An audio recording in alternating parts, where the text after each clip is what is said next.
Nissan NB350. Okay, so share din natin to guys kung anong problema dito. So ngayon, so wala siyang freon. Kasi sabi ni ma'am na wala yung lamig, tapos nasa biyahe sila, no, tapos nagpa-charge sila sa ibang bayan ng freon, pero mga tatagal siya ng 3 days lang. Okay, so ngayon dinala dito sa atin para ipa-check up. So gagawin natin dito guys, bali mag general check up tayo. Backlash dashboard tayo, tapos pati yung sa likod. So yan yung buong dashboard, tanggalin natin yan para mahugot natin yung evaporator sa loob.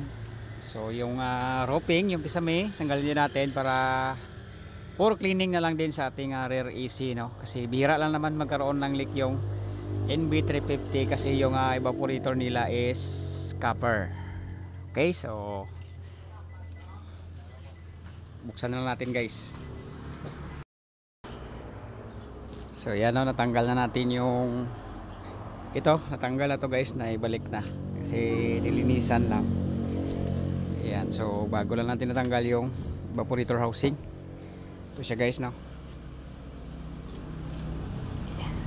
Yan, so buksan ko lang kasi yung mga matagal pa tong buksan kasi yung mga ano niya, screw, star screw.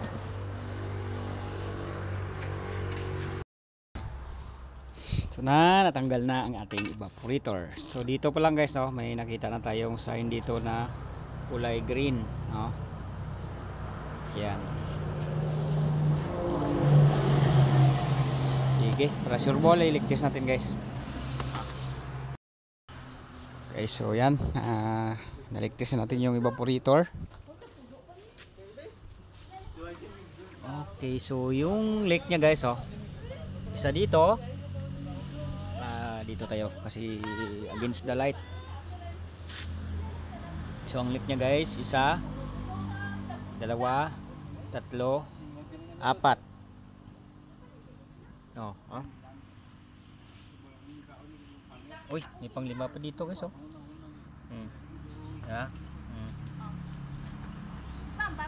Yan, so pag ganito guys, zero talaga tong unit pag ganito karami yung leak. So okay na, bali-palitan natin to ng buong evaporator.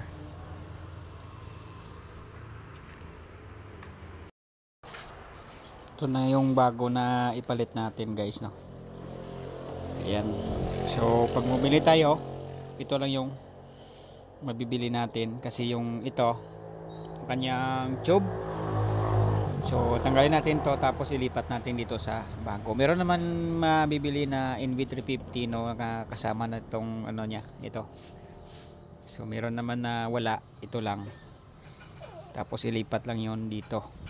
Okay, kasi voltage naman yan, no. May o-ring yan sa loob, no. Parang Montero or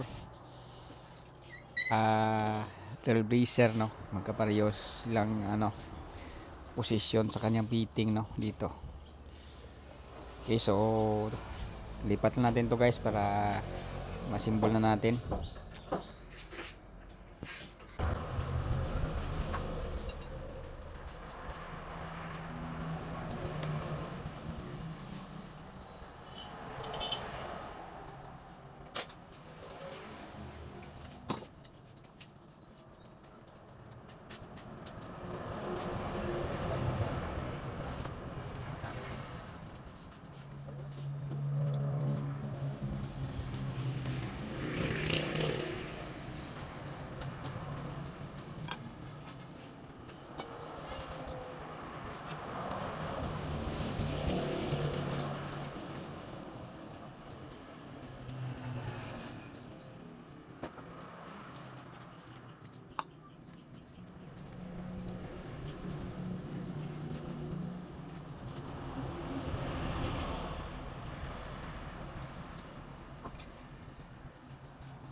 Okay, so ito na guys, no, nalipat na natin dito yung kanyang fitting.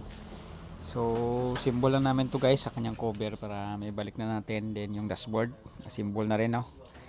So di na natin i-video paano mag kasi para ang atin dito is yung ma-share yung ginawa natin at ano yung problema sa unit, no.